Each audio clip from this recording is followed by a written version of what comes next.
Panglima Angkatan Pertahanan Uganda, Jenderal Muhoozi Kainerugaba, secara terbuka menyatakan dukungannya kepada Israel di tengah perang yang masih berlangsung dengan Iran. Dalam serangkaian unggahan di platform X atau Twitter, Kamis, Muhoozi menegaskan bahwa Uganda tidak akan tinggal diam jika Israel berada di ambang kekalahan. Dikutip dari Times of Israel, kepala militer Uganda itu bahkan memberi sinyal bahwa negaranya bisa ikut terlibat langsung dalam konflik jika ada upaya untuk menghancurkan Israel. Pernyataan tersebut menegaskan posisi Uganda yang semakin dekat dengan Israel, terutama di bawah pengaruh kuat Muhoozi yang dikenal kerap melontarkan pernyataan kontroversial di media sosial. Bulan lalu Muhoozi juga sempat mengumumkan rencana Uganda untuk mendirikan patung Yoni Netanyahu, kakak dari Perdana Menteri Israel Benjamin Netanyahu. Security system in Uganda.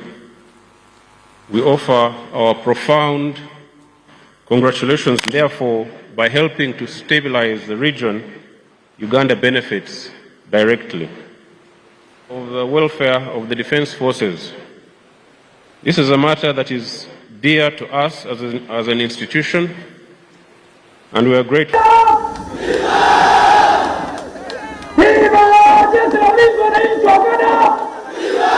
Not only to defend this nation, but also to embody the values of honor, patriotism into an area. Download Tribun X sekarang, menghadirkan lokal menjadi Indonesia.